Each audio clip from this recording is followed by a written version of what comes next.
I remember taking quite a bit of time off work to be in school with special permission, not inside the classroom but outside to accommodate.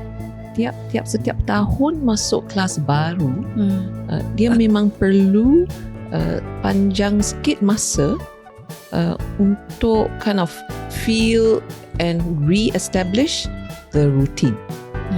Sama ada bilik tak sama, even though the general tempat meja, tempat duduk is about there, but it is still different.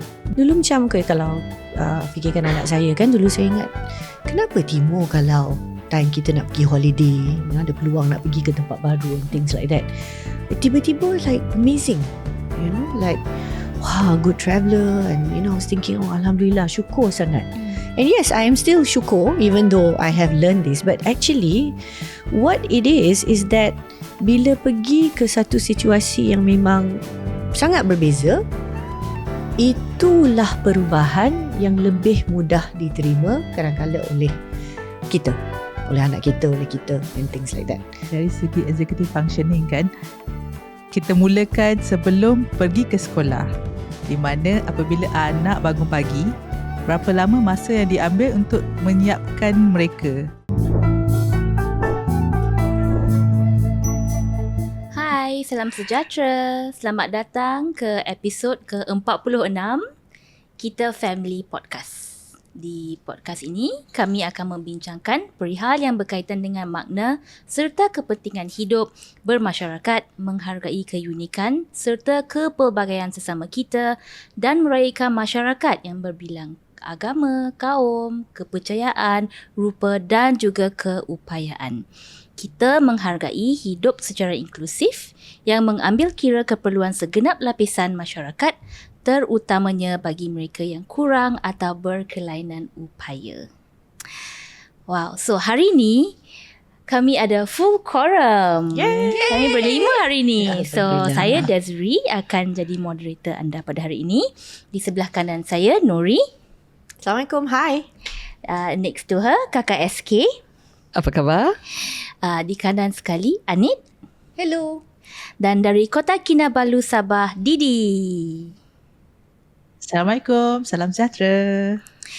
So, hari ni kami akan membincangkan, seperti saya selalu kata, semua topik kita menarik. So, hari ni topik topik yang berkaitan dengan mestilah dah episod ke-46. Kami akan bincang tentang topik yang memang kadang-kadang menjadi sesuatu sumber keresahan, kerisauan ibu bapa kepada anak neurodivergent, iaitu persekolahan atau membuat persediaan untuk pergi ke sekolah. Dan dalam konteks tersebut, walaupun dah masuk ke sekolah mana-mana, tak kira lah sekolah mana, PPKI ke, mainstream ke, sekolah government, private, homeschool dan sebagainya, tetapi kami akan bincangkan topik-topik yang berkaitan and that's in common in regardless what school you are sending your child to or planning to send your child to. Kan? Dan selain daripada masuk ke sekolah yang baru, transitioning dari for example darjah 1 ke darjah 2, walaupun di sekolah sama, mungkin rakan-rakan lain, kelas lain, cikgu lain. So semua ni memanglah menjadi cabaran kepada anak-anak yang neurodivergent. Right, so let's get started. I think we will go directly to Anit. Kami akan bermula dengan cerita-cerita, perkongsian dan juga tips lah yang pernah ibu bapa melakukan untuk menyediakan anak untuk pergi ke sekolah. Oh, okay. Saya rasa bagi saya transition yang paling susah bagi Niraf adalah bila dia mula sekolah sekolah rendah. That was standard 1 because daripada satu kindergarten yang sangat inklusif, cozy, kelasnya kecil, ke sekolah besar, that was the biggest transition. And I remember the 3 things that we did was we took him to school early. After the orientation day, we asked for permission to come in to go and allow him to explore the class and learn the route that, okay, this is where you will come in, this is how you go, this is where you have to go. And sebab dia ada sensory issue kan, dia ada tactile as well, so he wanted to go and touch, and I think the teacher didn't realize one day that we went in and she was busy decorating the classroom just before the start of standard 1. Ni sekolah kebangsaan kan? Tak, sekolah swasta, tetapi sekolah yang inclusive. And dia, so he went to touch all the tables, he went to learn about the environment, dan tapi cabarannya lepas itu adalah untuk mengenali sekolah itu dengan lebih terperinci, sebab di sekolah tadika memang tak ada kantin, you just sit together and eat. Memang tak ada swimming pool di mana kena tukar baju, memang tak ada padang untuk PE, padang dia kecil, and then bila balik daripada PE, all that extra sensory issues when you are sweating, those sort of things became something that he had to really, really adjust to. So we had to deal with it with social stories, and I remember taking quite a bit of time off work to be in school with special permission, not inside the classroom but outside to accommodate. So that was the first thing that we did. The second thing that I did was to take a video. So saya menjadi juru kamera. Wow. Saya telah pergi ke sekolah, saya ambil video. Ini adalah tempat di Padang, ni adalah school hall, ni adalah kantin, untuk membuat social story di rumah, untuk macam buat ulang kaji lah. So it's like a revision. Excellent. So that was another sort of transition prep tool which had to be done. And I also created a scrapbook dengan gambar cikgu-cikgu supaya dia kenal cikgu dan kenal rakan-rakan dia. So that was a part of the prep going in. And the book started with the timetable, and then with all the pictures of the teachers, and then pictures of some of the friends, and then it would be like, who did you talk to today? That sort of story. And the third thing I did was, I think in the prep, is to kenal makcik kantin. I think that penting was sangat penting. Amat penting. Yes. He was lucky because in his school, year 1 dengan year 2, you can order pre-packed lunches. So the lunches would be on the table. Tetapi lepas tu, kantin tu kecoh kan? So he would never want to sit where he's supposed to sit. He would want to take his tray and go and sit alone. Sebab I think he wanted to cut out the noise. And that whole discipline of when he finishes to go and put the tray away. And then there was a transition when he was from year 2 to year 3 when he had to start buying food from the canteen. So makcik kantin tu memang sangat bagus lah. And she would come and tell me, Arin, sekarang dia boleh. Dia tahu. And then dia akan lari supaya dia tak payah berebut. Sebab kalau nak berebut, dia tak nak makan. Or she started getting a little bit familiar with what he would want to buy and keep a plate away for him if he would like to buy it, and then would call him and say, hey Nirav, you want rice with fried chicken? And he would say yes, and then she would have one ready for him so that he didn't run out, because otherwise berebut kan, first come first serve. So I bless her, and she learned more and more about him, and there was days where he would run out of money and she would have her buku 555. How kind of her. Yes. So the three things was that prep before going in. The next one was that whole video thing and making a scrapbook and a social story. And then I think getting to know people who are not exactly the teachers, but other part of the school community that make as much a difference as others. Penting tu. I mean, we always assume that preparation for school, first thing is parents, teachers and the child. sebenarnya the school community is bigger than that. Makcik kantin, the guard, the kakak that cleans the toilets maybe, kan? Even janitorial staff. So memang penting lah. So it's a whole package. Actually, just to add to that kan, tambahkan di situ yang the transporter tu. Actually, the children goes to school also with transporter. And sama ada dalam perjalanan ke sekolah, that anxiety, if the transporter is also as supportive as the auntie canteen tu, it makes a big difference sebelum dia sampai sekolah, so that they are more calmer, right? The fact that they may be aware of again similar thing kan dalam kereta. In fact, the sound or the kids sometimes can be very playful, kan? So absolutely, we often selalu ingatkan dalam kelas, what do we need to be aware. The teachers need to support. Sebenarnya the bigger support system is amat penting. Absolutely, memang penting tu. The person who sends the child to school tu penting, because some of our children yang ada sensory processing challenges, if they already overwhelmed, saya teringat satu cerita masa Desiree terpaksa pergi overseas, and so other people had to send Hans to EIP dia. So memang saya buat dry run di mana orang yang sepatut hantar Hans duduk dalam kereta bersama-sama saya dan cuba hantar Hans naik ke sekolah, and then eventually transition that orang memandu, saya duduk as passenger, and then scaffold it lah. Then try on a day when I'm around, orang tu hantar Hans, saya ada di rumah or nearby, so I can help. So I think providing that kind of scaffolding is very important. And ditambahkan in the transisi, even our experience for Joshua,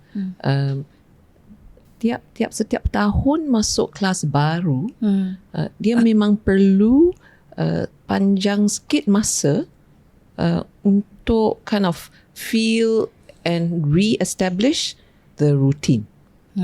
Sama ada bilik tak sama, even though the general tempat meja, tempat duduk is about there, but it is still different. So we will be very conscious bila tukar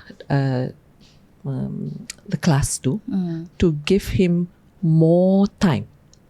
And not ourselves to be too anxious that he hasn't settled in yet. Because it's very important, kalau kami as carer is calm, it is actually sharing our calmness with our children. So that actually continued to quite high when he was almost 10 years old.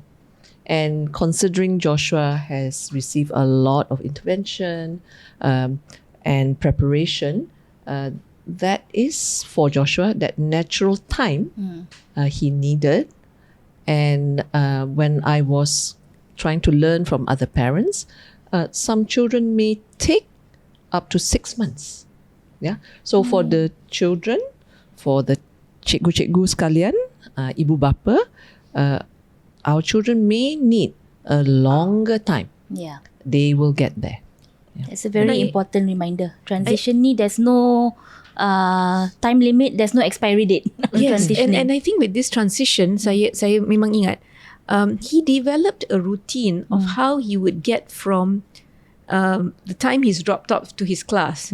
That I think after a while, the principal had to come out and rush him in, because he would take his time, go to the trophy cabinet, go and there was a chart that used to be changed every day of today is what day and what time, and he would go and check that it's all in order.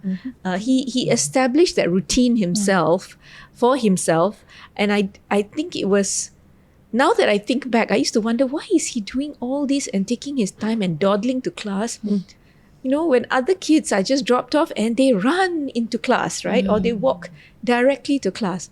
But probably that was his way of self-regulating and preparing himself to get there. That until the principal used to come up and say, aren't you supposed to be in class?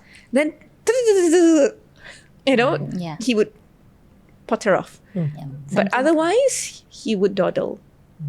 But you're just saying that, right? It's not dawdling. He's not dawdling. Yeah, he's preparing. That was his himself. self-regulation. That was his sebenarnya, self-regulation. yeah. And just to add to that, of course, in therapies, there are tools. Basically, we are addressing their anxiety. Ya, jangan lupa ya. Bila masuk sekolah, kelas baru, pembelajaran pun baru, buku-buku pun baru, Yes. guru pun baru. Sometimes kawan Mungkin baru. kawan pun baru. Yeah.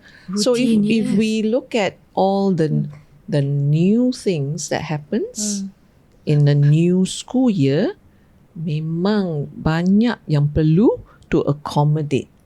Yeah. So we need to remember that. And the tool is, one of them is having sounds, music, things that continue and that breathing lah, right? Consciously continue to help our children with anxiety reducing, or relaxing tools lah. I think we'll come back to the relaxing tools a bit later towards the end. Then we could give some tips to parents kan. But for now, let's go to Kota Kinabalu. Didi, apakah perkongsian Didi hari ini tentang penyediaan untuk pergi ke sekolah for your two putris? Okay, nak share 3 tips juga. Tips pertama, kalau anak sekolah pagi especially, make sure the kids tidur secukupnya. Jadi bila cakap tentang tidur secukupnya, mungkin perlu diawalkan daripada biasa. Jadi rutin tu perlu develop, dimulakan dengan lebih awal lah. Bukan malam hari Isnin nak mula sekolah, hari Ahad tu baru nak suruh tidur awal. Sedangkan selama ni tidur lambat, dah bangun lambat kan. Jadi perlu bina rutin tu, ambil masa. Dan tips kedua, dalam minggu pertama kita hantar anak ke sekolah baru, kita akan rasa sangat excited bila anak kita balik dengan penuh senyuman. Mungkin yang dah pandai bercerita tu nak cerita apa jadi dekat sekolah. Bila kita happy, kita rasa nak reward anak kita. Tapi awas, jangan reward kalau reward pada hari pertama, contohnya lepas balik sekolah hari pertama tu baru pergi kedai, dapat aiskrim. Hari kedua, jangan buat perkara yang sama. Pergi ke kedai selepas habis ke sekolah. Sebab bila hari kedua buat yang sama, hari ketiga buat yang sama, apa jadi? Dia telah menjadi rutin dan anak expect setiap kali balik sekolah akan dapat reward. Yang mungkin ibu bapa tak boleh nak buat hari-hari sebab mungkin minggu pertama ibu bapa yang ambil, kemudian minggu seterusnya transporter yang ambil kan, betul tak? Jadi it's very careful not to develop rutin yang kita tak boleh sustain. Kita tak boleh nak sentiasa adakan lah untuk anak kita. Mungkin boleh buat simple-simple, contoh chart, reward chart. Then at the end of the week, boleh kita bagi. Then that will be more sustainable lah. Jadi be careful in terms of that.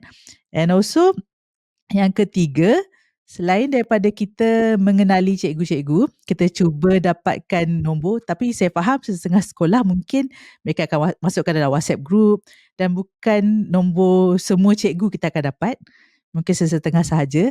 Tapi make sure kita berikan juga nombor telefon kita. Sebab dalam kita anxious untuk hantar anak kita ke sekolah yang baru, terutamanya sekolah yang bukan untuk special needs, sekolah biasa, learning center yang bukan untuk special needs, guru-guru juga mempunyai anxiety menerima anak-anak kita.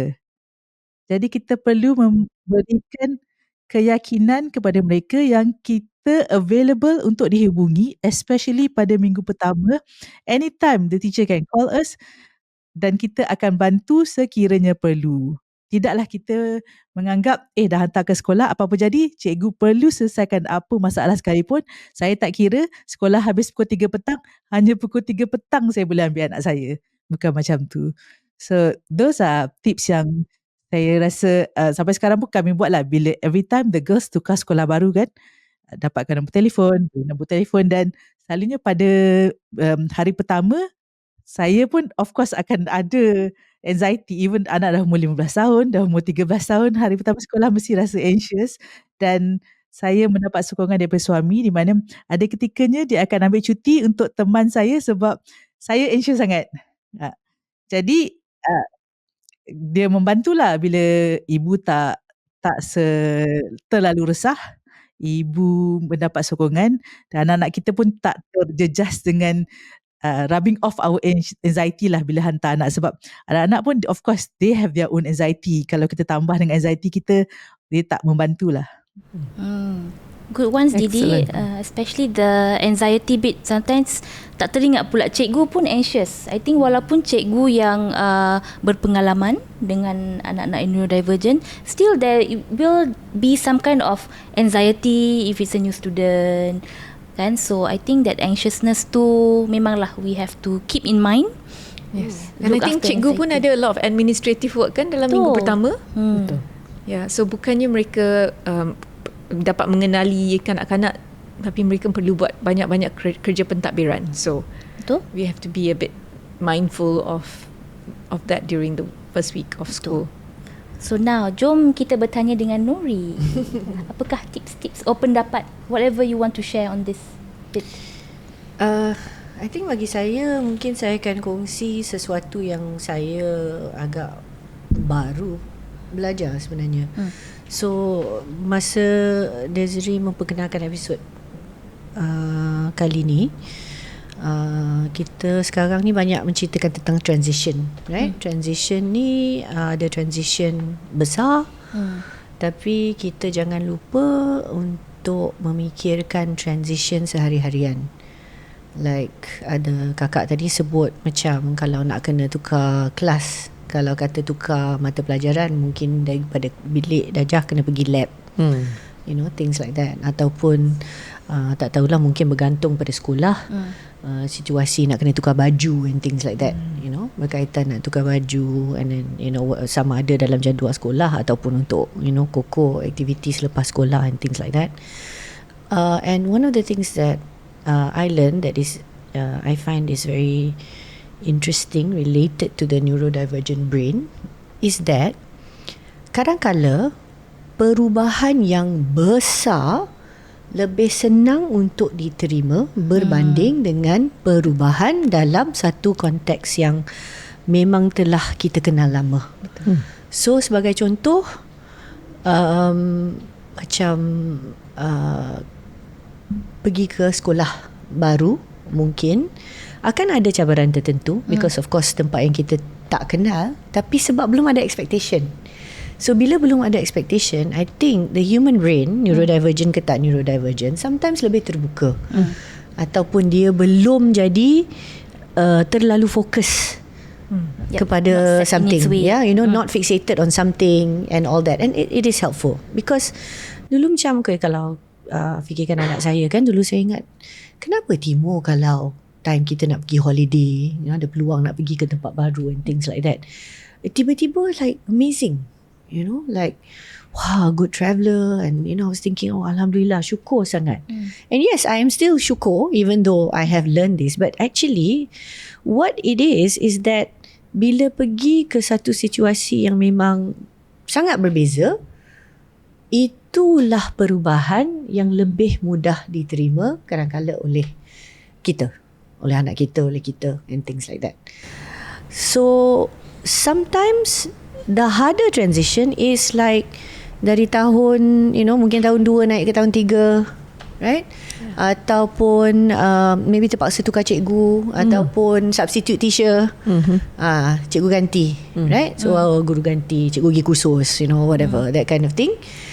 And it's like I think kita pun jangan underestimate kadang-kadang benda-benda yang mungkin kita tak terfikirkan, you know. So actually sebelum kita buat persediaan start recording tadi, saya cakap dengan Anit, kalau Anit tak sebut macam bab kena tukar baju sukan and all this, if we think about it, and I'm sure for some of you new parents, mungkin ada yang sedang mendengar sekarang, mungkin telah mula untuk membuat list, preparation and things like that, because you know, alhamdulillah dapat berita anak tahun depan dapat pergi ke sekolah, you know, sekolah baru, whatever. I'm not sure if in your list it will include things like that. Macam But mana that's nak tukar why, baju, yes, letak balik baju dalam beg, you know, exactly. So ni tukar baju include jangan hilangkan baju, you know. So there's actually there are many things where there's a lot of steps, you know, and then things like using the toilet.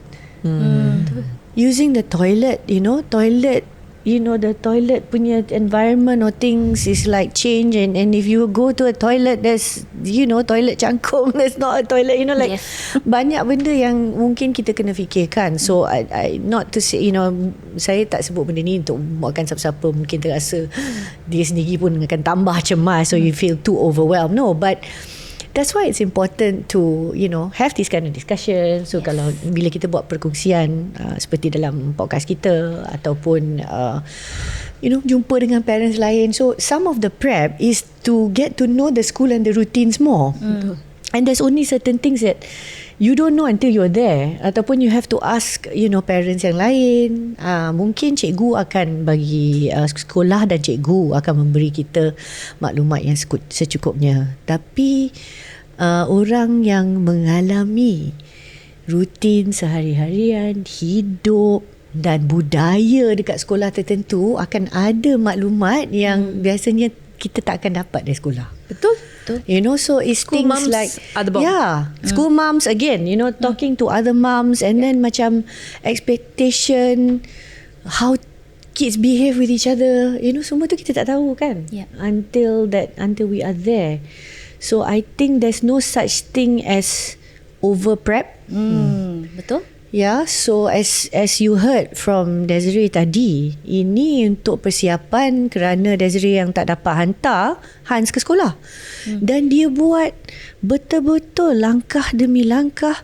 Dia start dengan siapa yang akan hantar Hans ke sekolah, Desiree ikut sama. Lepas tu tukar pula siapa yang bawa kereta, tukar pula siapa yang hantar ke atas, dan lepas tu dia duduk di rumah tapi standby dengan phone.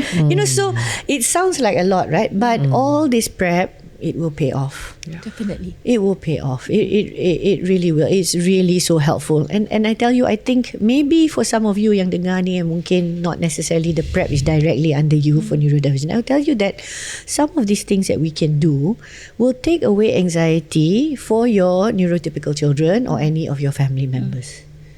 Really, seriously. And I was just, that was another thing yang, Nori pun teringat baru-baru ni sebab anak yang bongsu. So dia seorang anak saya yang bukan neurodivergent ya.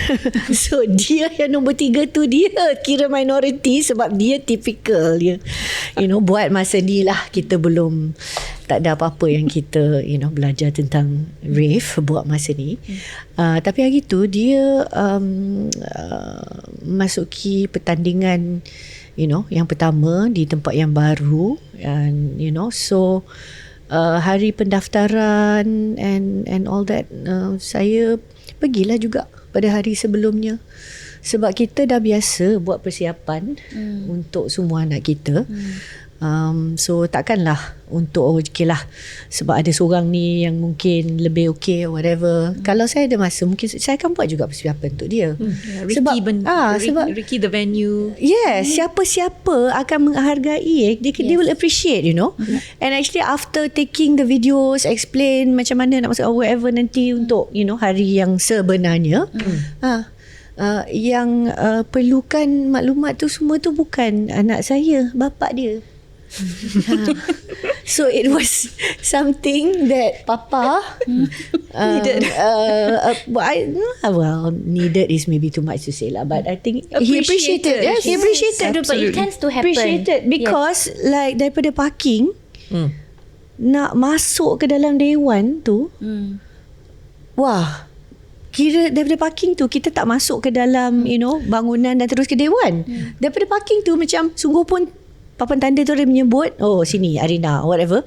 Tiba-tiba bila buka pintu saya dah ada di luar daripada bangunan tu sekali lagi. So it's like, mana dewan dia? Even I have exited the building, right? So it's like I had to look around, where am I going actually? And then it was like belah gigi, belah belakang sikit. So it's even like it's not obvious, right? So kalau kita kadang-kadang dalam satu keadaan di mana kita pun tak pasti nak ke mana, nak buat apa semua ni, cubalah bayangkan dalam keadaan tu orang yang mungkin berhadapan dengan sensory overload, mungkin seseorang yang memang processing time dia memerlukan masa yang lebih. So just be a bit more compassionate and empathetic. And so things like, but I think we all had to learn lah. Saya sama dengan Anit. Dulu mungkin saya rasa cepatlah sikit, But sekarang ni saya yang mengingatkan orang lain kata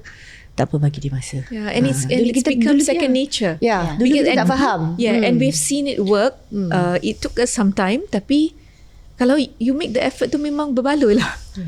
Actually just earlier kami bincang tentang universal design ni. Yes. Sebenarnya all this visual preparation is suitable for everybody, especially when we are very busy. Kan? Now I am a member of this amazing organisation called Entrepreneur Organisation. Very busy entrepreneurs. Tapi one of the outstanding thing that the administrative team do, bila ada event, biasanya tempat baru. So the visual schedule, and please, this is from orang yang very experienced business owners, but what really helped us organize to get to the point of meeting is all the visual schedules, the preparation. So I just want to encourage, this is something that is about preparation, organizing, planning to get there on time. And it's very, very useful, not only for our neurodivergent children, adults, but also for all of us. Yeah. The prep akan membuat kita less. Yes, info pack. Betul. Info pack. And then kita kurangkan kecemasan diri kita. Betul. So macam Didi kata, to remember to help yourself too. You recognize that you also can be cemas. And then kakak said just now, kita nak calm sebab kita nak share calm. Kita tak nak share kita punya kecemasan dan kita punya keresahan. That's not what we want to share, kan? Kita nak share kita bila kita cool, kita tenang, chill. Anak kita pun okay lah, insyaAllah. Very interesting. I terdengar suara Joshua say to Mama, you are very anxious. Joshua He's very perceptive. Yeah. So that I feel now reflecting, actually I feel very happy. So he will say, you are very anxious. And we don't associate that word with kakak at all, right? So there you go. So all the exposure, recognition of emotion is working. So remember, we can never over prepare, and whatever we prepare memanglah akan membawa manfaat kepada walaupun ada anak yang neurotypical, it will help a neurotypical child as well. So I think now is a good time to take a quick break. We'll be back shortly. See you soon.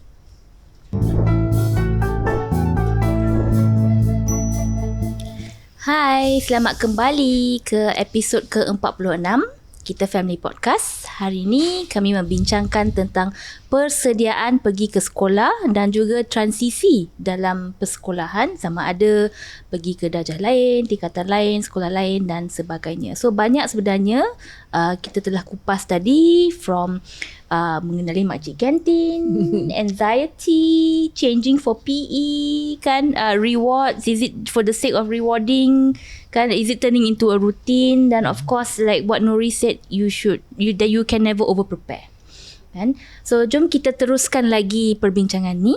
Kami akan pergi terus ke Didi di Kota Kinabalu untuk berbincang sedikit tentang the executive functioning side, di mana we talk about planning and organising, dan juga sedikit tentang persediaan untuk pembelajaran akademik. So Didi, what can you share with us? Okay, dari segi executive functioning kan, kita mulakan sebelum pergi ke sekolah, di mana apabila anak bangun pagi, berapa lama masa yang diambil untuk menyiapkan mereka, nak mereka bersiap sendiri ataupun kita siapkanlah. Maksudnya mandi tu berapa lama, nak pakai baju macam mana, dengan makan sarapan pagi. Pernah tak kita bila masa anak kecil kan, kita suruh dia cepat dan dia jadi cepat? Tak. Dia akan jadi Lambat. dia lebih anxious kan. Lagi dia cemas. Dia bukan cepat. And ada satu masa tu kan, saya cakap dengan anak saya, yalah kita bagi nasihat, tapi sebenarnya benda-benda ni jadi pada diri sendiri kan. Cepat. Dan anak saya cakap apa tau? Mama, I am cepating. That's a good one. Cepating. I'm going to start using that word. Tapi dia Dewan Bahasa dan Pustaka harus memasukkan perkataan itu dalam kamus. I am cepating. Tapi mulut je cepat. Tapi dia persiapan dia nak makan, nak ambil bag, still ambil masa. Jadi terutama untuk kita nak kena pasti sebenarnya berapa lama, kita bagi masa lah. Janganlah untuk hari pertama sekolah kita bagi 30 minit je daripada bangun pagi sampai nak keluar rumah. Memang tak cukup. Jadi mungkin kejutkan awal, bagi masa lebih daripada yang kita expect supaya anak pun tenang, kita pun tak rush. Sebab rushing tu untuk anak neurodivergent lagi, kita rush lagi dia anxious. Jadi bila anak anxious, kita pun tak sabar, kita pun jadi marah, tak membantu siapa-siapa. Jadi beri masa kepada diri sendiri dan kepada anak.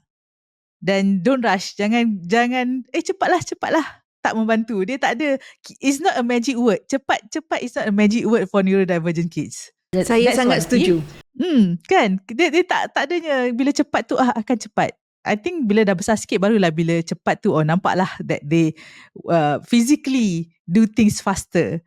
Tapi kalau masa kecil tu memang perlukan guidance, perlukan masa, and then until it becomes well-oiled machine, lancar kan, automatic daripada bangun pagi, masuk bilik air, pakai baju. Dia tidaklah mengambil masa yang lama. Maksudnya macam bila dah jadi rutin, anak-anak kita dah dapat adapt rutin yang bagus, dia boleh dapat the rhythm kan, the routine tu insya-Allah. Tapi permulaannya kita sabar supaya tidak menjadi konflik di pagi hari dan spoil lah mood anak, mood kita sendiri. Dan kemudian ini bukan executive functioning, but lebih kepada persediaan yang saya lihat kalau centers, early intervention centers ataupun special needs center, mereka dah ada borang yang hanya perlu diisi oleh ibu bapa. Contohnya, adakah anak ada alergi, anak suka pada bunyi ataupun apa yang dia tak suka, maksudnya trigger lah, apa trigger dia, sensory preferences, apa yang dia suka. Kemudian kalau dia mengamuk, macam mana cara nak menenangkan diri.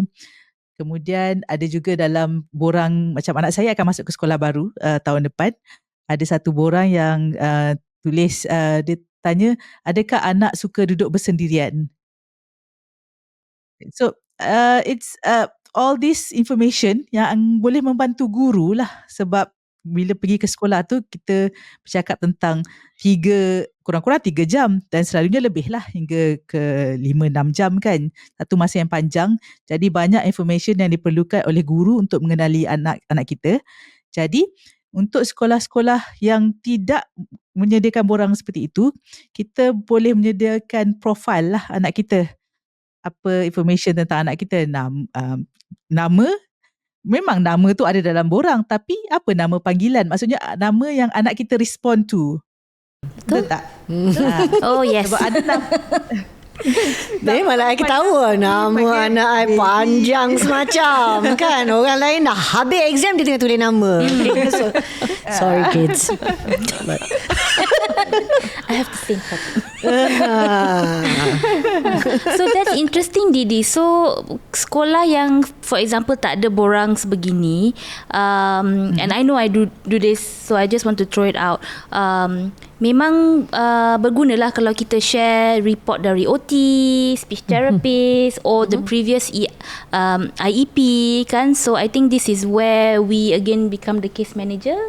Kumpulkan semua information kepada sekolah yang baru, whether it's cikgu baru to a new from standard 1 to standard 2 dan sebagainya. So always making sure that flow of information ada kan.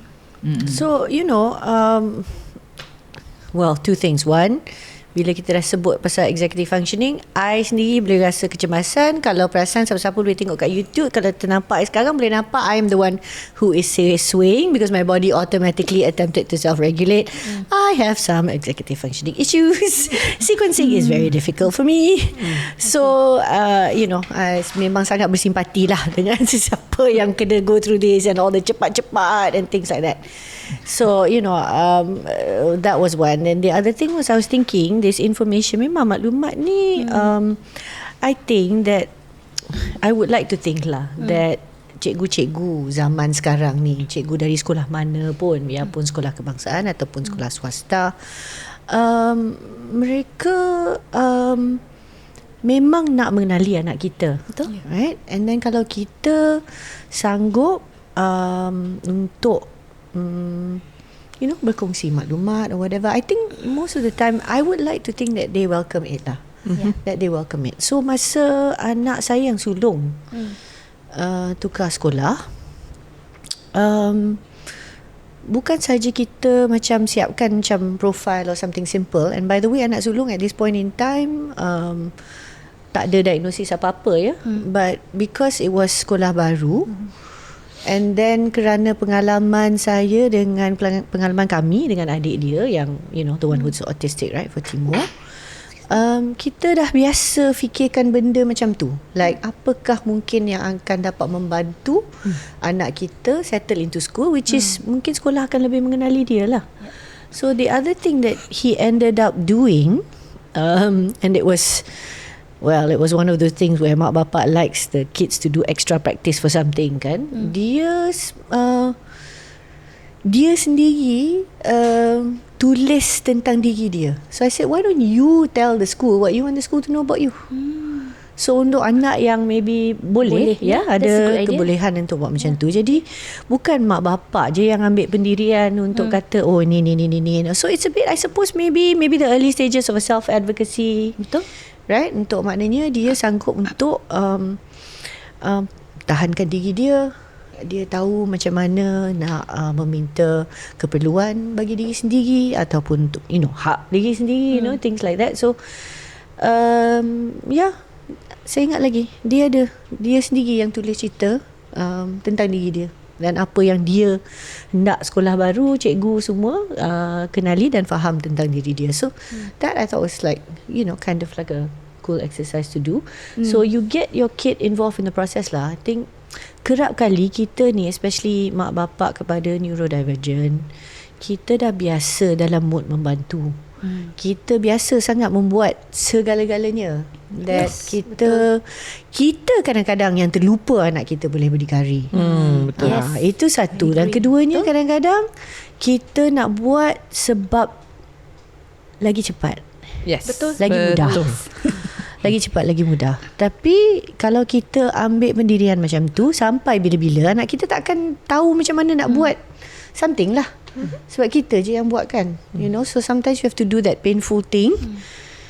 Kita kena let it go. Let it go. And then the other thing is like kena bersusah-susah balik lah. We are the ones that have to be uncomfortable in order to get to help our kids prepare or learn something. It's just, that's just what it is. So I think again the antara preparation yang perlu kita buat untuk menghadapi situasi seperti ini, sekolah ke apa-apa yang baru, is our own mindset lah. Absolutely. Yes. So I just want to go into that about mempercepatkan. What was that? Cepating. Which is actually a very important contoh, and also about the modelling. Sebenarnya we need to recognise is the time pressure yang a lot of the time menjadi cabaran untuk anak-anak kami. Sama ada because of different processing speed kan, or they just generally speaking need more time. Bila kami dapat contohkan as ibu bapa, kami dapat mengurus masa that is matching to our ability and their ability, itu is already a contoh of modelling time management. When we talk about executive functioning too, one of the attribute is managing and organising, and it's the time management. Okay, so I think it's a very regular and frequent issue untuk ibu bapa about let's go. Kalau dalam contoh pergi sekolah, it actually sometimes can add to the anxiety to school refusal. So just as an alert, give it enough time. And I'm not sure if you remember, but Sarah Ward, I love her model or her approach. Yeah, the visual schedule of anak kami sudah back, is ready to go, is a very important start with the end in mind. Yeah, The get ready do done and thing. get ready do. Kan? Bila kami guna visual schedule, kami bagi dia tahu what is the end point yang dia perlu siap. As opposed to the other way around is we instruct and prepare from here to here. Dia suggestion dia, bagi dia boleh nampak apa itu dia siap. Yes. Apa itu dia di tempat meja tu, usually very sepah kan, because no ability to organize. What does it look like? The desired outcome The lah. desired outcome. Benda So yang kita start- nak, objektif tu, whatever, itulah yang pertama sekali. So ajar dari kerana kenapa ya? Sebenarnya one of the issue about ini executive functioning ni, they have very weak short-term memory. Yeah. Very true. So bila Didi bilang tadi, we train them. Sebenarnya we are actually training the brain to remember that repeatedly. Yeah. Kan? So as we do that, as we mencontohkan, as we organize with them, dia memang mempelajari. It's the role modeling, real time. Kan? So it works. So don't give up. Cubakan bagi visual schedule. Apakah the end point? Yep. And then bagikan lebih masa, so that everything is calm. No, I think it's true to also remind that neurodivergence, there are some neurodivergents who cannot visualize. They cannot imagine or actually picture something that they have never seen before. That's right. Even if they know the separate components of this, I'm going to have to look up. There's actually a terminology for it. Tapi it's like, sungguh pun mungkin kita tahu, ini adalah botol. Apa rupa botol tu. Dan ini adalah Tupperware ke apa, bekas tertentu. Dia tak boleh membayangkan kedudukan botol dengan Tupperware, dengan barang lain, mungkin disimpan whatever, kalau dia tak pernah tengok benda tu lagi. Ada keadaan seperti itu juga, which is like, Sebenarnya why? And we take these things for granted again. So that is part of the neurology where dia tak kenal sangat space management. Botol is object technical. It's very technical. They call it object affordance. Bila dia tak kenal shape tu, dia tak boleh susun. So it comes back to kesusahan untuk dia menyusun barang, menyusun masa, and so forth. Remember earlier you said your and then your masa is not sequencing so masa is also not tangible, and right? not tangible. So So cepat means something else to them than it does to us. Hence I'm cepating mama, because to Didi's daughter, she was already moving at maybe lightning speed. Itu dia. Tapi kita yang rasa, kenapa lambat sangat? But then upon reflection now, I'm thinking, because kakak just said modelling kan, and I always feel like Hans is always in a rushing. I think he got it from me. Because I'm always like, we're gonna be late, let's go, I'm rushing, and then even I naik turun tangga pun cepat kan. So I think he picks it from me. So I'm learning something today. Then So one of the Your cepating is causing me some paining now. mohon maaf. but guess what? Whatever can work for our children, try it. Try the visual schedule. So that no paining. I think I need a visual schedule for myself. And what it looks like, actually one of the tools is actually a clock. jam muka, not digital please, yeah. Yes. The Yes. analog. The Dia analog. memang ada Where you see the time running down. Itu Like dia. a time timer kan. timer. That's, Ada kalau nak suku Google ke. nak cari benda ni, antara nama yang digunakan ialah time timer. I'm feeling the pain now talking about the ticking clock. So clearly some more things to kupas here. So I actually bought that other hourglass timer to give Nirav a concept of time, Okay. to teach him how to, that he only had that much time to complete a certain sheet, because this time management includes the time for completing homework, includes the time for completing worksheets, and includes the time for copying from the board, because copying from the board is not just hand-eye coordination, Yes. it's also executive functioning. It's time So management. the other thing that he struggled with was keeping a homework journal. So thankfully the teachers and the school had an email portal where they used to post homework. So Okay. thank God mummy had access to that. Tapi kalau tak ada, memang macam biasalah kita kena PM mak yang lain to say, Yes. mummies, can you please tell me, can someone take a picture of what was taught in school Yeah, today so that we exactly. can finish the Yeah. copying, and Yeah. that used to become an issue. And I tell you how important what you've just said, yeah? My personal experiences is not even for Joshua, for my typical son. So copying homework in school is actually a very challenging effort for anak-anak.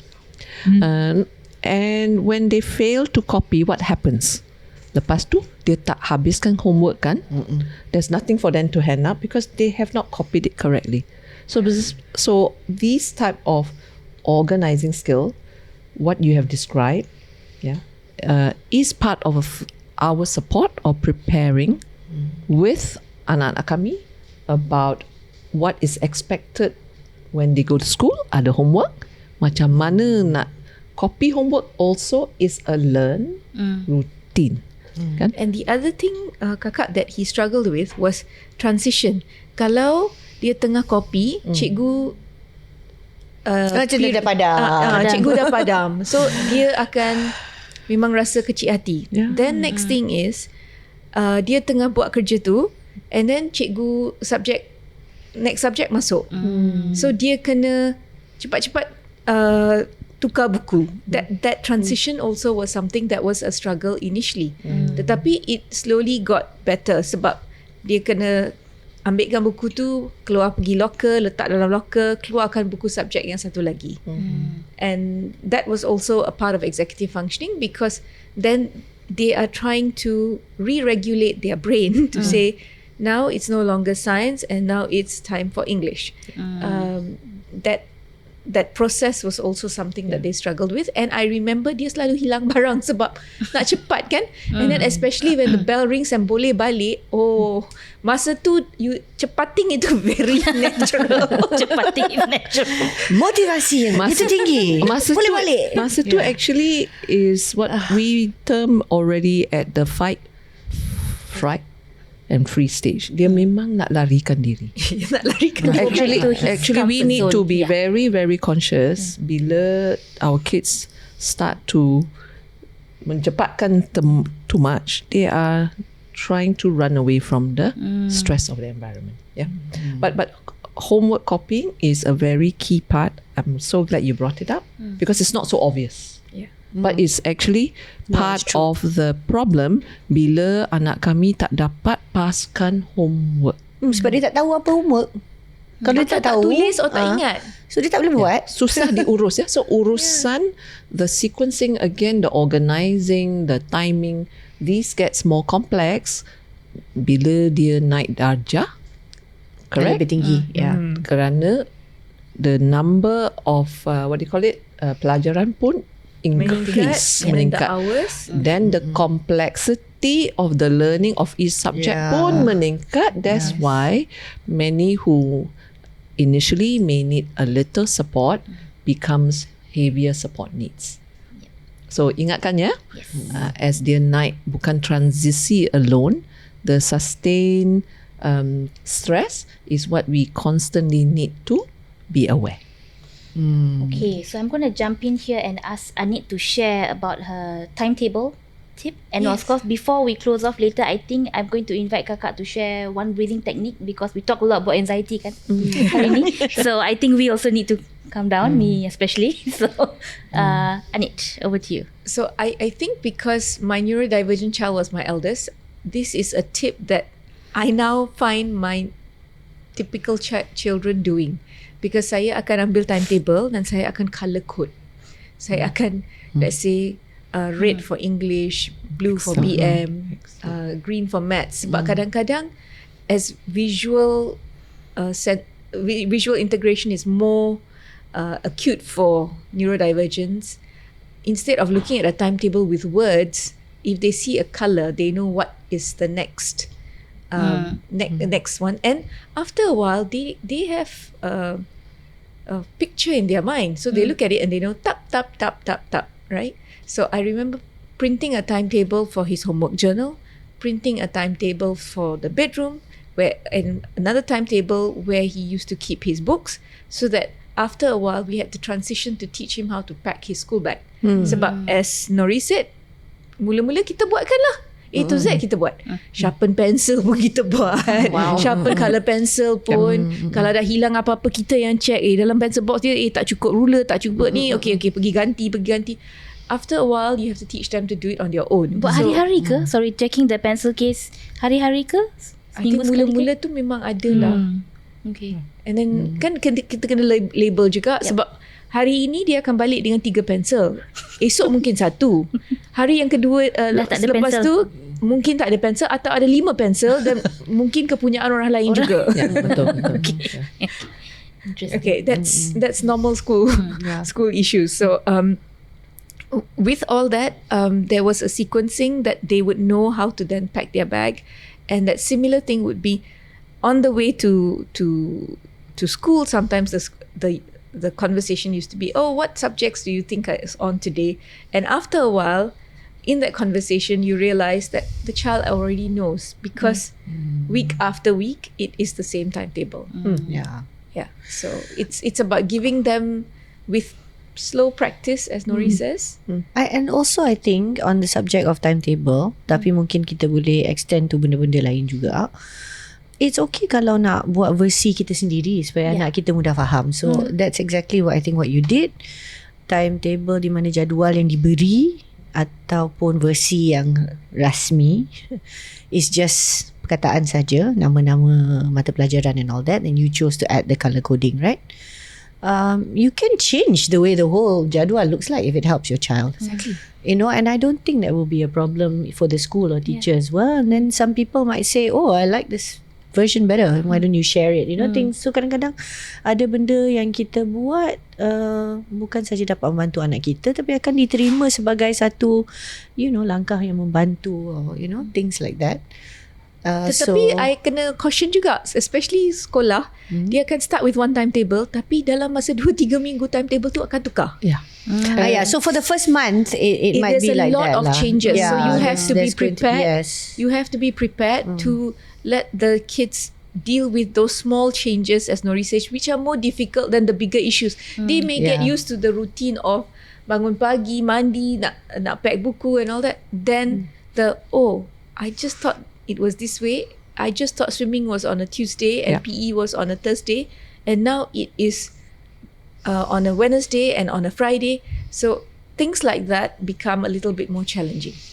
I think also don't underestimate, which we have all touched on a little bit, that preparing for school means also preparing for the new life at home. So macam Didi sebut tentang tidur dan bangun lebih awal, Anit ceritakan kita nak tambah kemahiran dan tanggungjawab anak kita, all that, right? So that means, you know, all those things will have to be adjusted di rumah juga. So persediaan akan bermula di situ.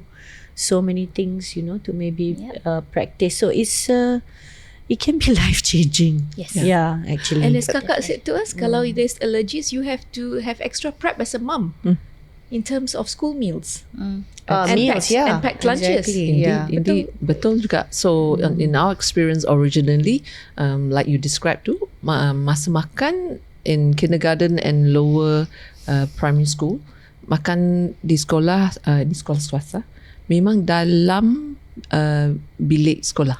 That's the bilik darjah kan. And bukan di kantin. Tak ada kantin, cafeteria tak ada. However, bila sudah besar, mereka ada bagi, it's like their independence learning, and they then have to go out to what is not in the classroom. Now they have to go and get their own food. That is where then we invite. I call our dear, this is a thank you to Chef Tan of the school. They are very important as the supporter to make sure the dietary restriction is observed. And what to do when there may be A reaction to some food that was unexpected. So all this. But can I just go back? Something that's very important about the schedule is this thing about packing the school bag. Sebenarnya now we don't actually focus on how important the school bag organizing the school bag is. That's part of that training of finding the homework, right? Like you described, right? Cari sama ada benda-benda yang perlu sudah diuruskan. A lot of time we are looking for are they doing well? Are they measuring up to the academic performance? But organizing a bag translate not only masuk kelas, is also traveling kan? That's organizing. And it is a big challenge that we see actually now, not only anak-anak neurodiverse tak tahu macam mana uruskan bag. Anak typical pun ada yang sama. Generally. And that training is important. It is trained. Macam mana uruskan will reduce anxiety from kehilangan barang. So all this sebenarnya the organizing and planning is what we recognize as structured. Kan? Expected where to find that pencil. When to replace. So all this, please pay attention to, and my high recommendation, ibu bapa, pay attention to urusan bag tu yang pergi sekolah. Because it's a life skill. It is a very important life skill. Okay, Didi, do you have any closing remarks before we close off? It all takes time. Macam betul lah pasal bag tu kan, I also have experience di mana mula-mula tu kita selalu tolong kan, make sure that dia bawa buku ikut subjek pada hari-hari tersebut lah. And then bila ada ketika tersilap, mulalah mengamuk kat sekolah, and then dia macam, Mama, it's your fault. And masa tu baru I realise, kalau dia dah boleh rasa macam tu, then I just prompt lah, hari-hari prompt dia sendiri yang kemas bag dia. Orang panggil sekarang semak jadual. Dia yang semak jadual, dia yang salin jadual, dia yang masukkan buku ikut jadual. Jadi the responsibility tu pada dia lah, bukan semua pada mama. Dan ia latihan yang it takes time, but tak adalah sampai bila-bila pun nanti macam kalau mama tersilap, mama lah salah, and then dia dah mengamuk kat sekolah. So jangan rasa macam training tu perlu dibuat sebelum anak masuk sekolah, tapi bila dah masuk sekolah pun kita teruskanlah sampailah anak kita boleh buat sendiri. Thank you, Didi. So di studio, anyone has any other closing remarks before kakak teaches us breathing? Okay, I think I just want to say, boleh rujuk balik juga kepada episod kami di mana kita menceritakan bagaimana mungkin untuk memilih sekolah. Because di situ ada juga tip-tip yang berkaitan dengan persiapan untuk pergi ke sekolah. And I think maybe some of the obvious ones to mention is that not just like bila kita kata kenali sekolah dan kenali other community members, bukan saja cikgu, the relationship with the cikgu is still very important. So establish that with the cikgu. And the things that we have said before, kalau kita tahu kita mengharapkan sokongan dan bantuan, kalau boleh jadilah seorang yang sanggup juga menyokong dan membantu.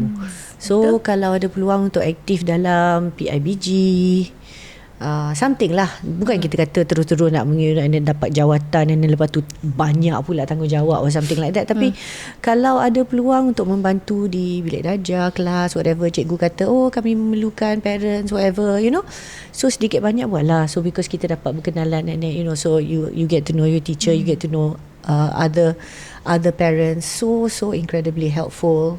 Just get to know your school. All this kind of thing, and be the person that you are hoping to give you support, right? That will be there for your kid. I was definitely so grateful to some of the moms yang memang dapat meluangkan agak banyak masa ke sekolah, because they were also looking out for the kid. I remember yang masa I think Jibril start masa sekolah rendah, bila dia dah start pergi untuk sembahyang Jumaat, for example, one of the moms was the one yang kata dia akan make sure the boys will have lunch before going. So adalah seorang yang because waktu rehat tu semua ada, mungkin makanan everything dah prepare persiapan tertentu, tapi lepas sekolah lain kan, jadual dia lain. Tak macam semua orang ada lunch, everything is, the routine is also different. So it's a community, right? You start to rely on each other, so all these different things lah that you should be doing. And I think this kind of tips is not just for the neurodivergents. I think if you can do it just for all your children, again, these are universal elements of antara benda-benda yang akan membuat pengalaman kita di mana-mana sekolah insyaAllah lebih baik untuk anak kita dan juga keluarga kita. So all that, right? Good communication, don't forget those things that we might not have tekankan lah. We started to get very specific about certain scenarios kan, but don't forget all the basics that we talk about in terms of preparing for everything. If you need several social stories, do all your different social stories. Buat yang format lain-lain. Anit kata macam buat video, right? Video kadang-kadang tu pun mungkin macam hari tu macam saya sebut anak saya pergi pertandingan tu, saya ambil video, tunjukkan bila dah masuk bangunan tu, tempat ni ke mana, dan saya berjalan dengan video, kata ni lah sampai tempat dia, ni nampak tu meja kat ujung tu, itulah meja pendaftaran. So things like there are many different kind of things you can do, and thanks to technology, like our smartphone actually banyak membantu. Zaman dulu tak ada benda-benda ni. Tak ada. Like for me, kalau saya pergi parking kat car park yang sangat besar, kadang-kadang saya kena ambil gambar juga mana saya telah. This is your tiang. Kadang-kadang all the time for me. So, this is the tiang. So because it's such a maze, kalau you terkeluar daripada pintu yang lain daripada kita masuk tu, alamak, bolehlah sampai setengah jam pun nak cari kereta kan? No, and yes, and so and maybe the last reminder for me is that it's like on the days that are difficult, akan ada yang hari mencabar untuk anak kita, dan sudah tentu benda tu akan membawa kesan kepada kita juga, ada tempias sedikit. I think I don't know, it helps for me sometimes to remember that for my neurodivergent child, actually that's what I wanted. I memang nak dia pergi sekolah pun. I know it's hard, sometimes it's not fair, dan kita tak naklah bandingkan dengan keadaan yang lain. Tapi kalau anak tu dah dapat tempat dapat pergi ke sekolah, I mean put certain things into context lah. Right? It's actually a problem you asked for. You wanted that to happen. Okay. So, good things, certain things. Sometimes, there are certain things which are amongst the best things in life, and they are free. And there are certain other very meaningful and very important things that you just have to work very hard for. Indeed.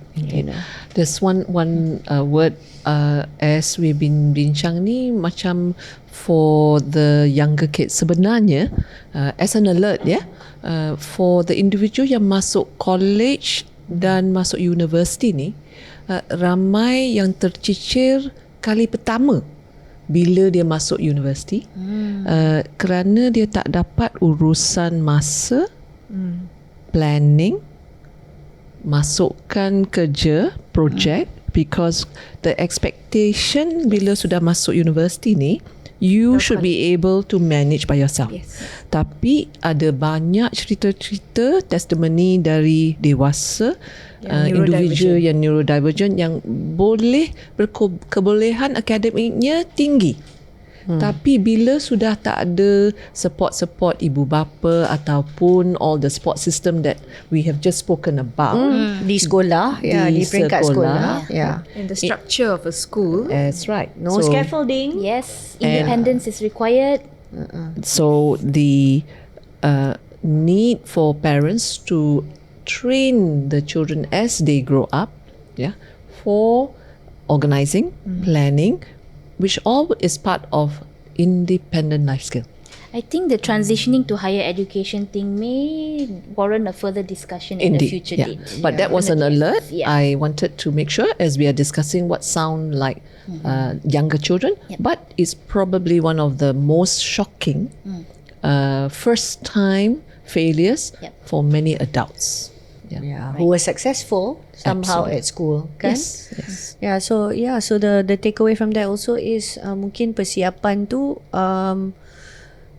tak akan 100% kita kurangkan lah, tapi cuma mungkin berubah. You know, just be prepared for that lah, because of different needs, kan? I Different think situation. to accept that even as we are different age, our level of support of different skills, different starts is and may still needs to be supported.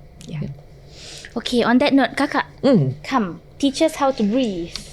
And just bear in mind, some of our audience are listening on Spotify, so you may need to describe it a little.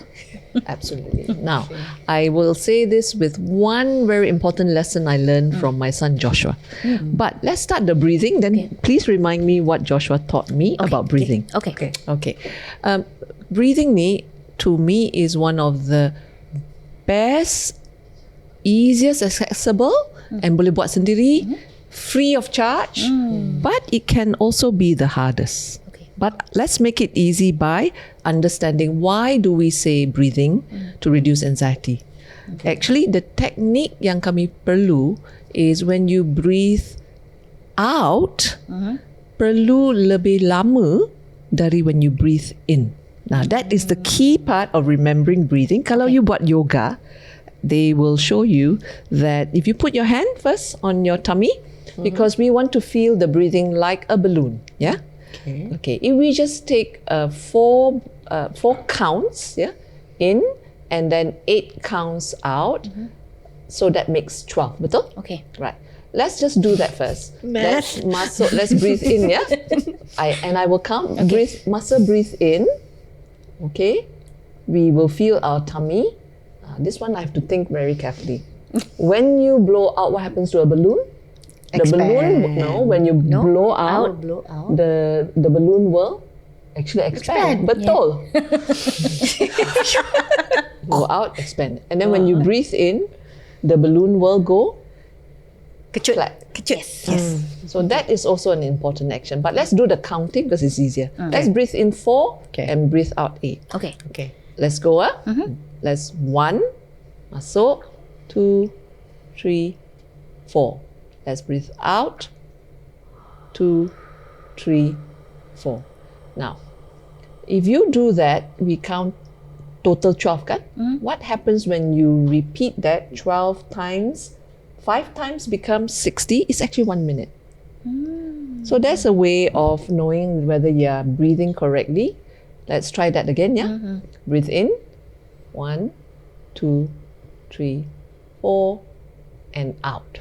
Hembus, 2, 3, 4. Okay. And if you keep repeating that, now the signs of that is when you breathe out, you are actually helping your nervous system that calms you down to be activated. Itulah you nak tekankan breathing out more than you breathe in. So breathing out actually is 8 lah. Yes. Okay. So I think the key one is twice longer than breathing in. Okay. So please, this is one of the most important, universal and global relaxation technique. So what does Joshua say about breathing? So Joshua reminded me that, Mama, when I am anxious, I can't breathe like that. Yes. Betul kan? Because you are already not able to plan. Betul tak? We know. Correct. So the key thing about this is please practice sebelum the critical moment, and it does help that you practice it to we say automaticity. Saya suka this word. So please practice and store and bank in what we call prevention is better than cure. So jangan lupa, it actually does work. The breathing in is, or rather the breathing out is twice as long. So as you practice and your stamina gets better, some people have bigger breath, as long as the breathing out is twice as long. Yeah. So please enjoy that. A free relaxation technique that works, that is global, international, and for Malaysia. Terima kasih courtesy of Kakak SK kat Kita Family Podcast. Yes, and don't forget to breathe. To breathe. Breathe.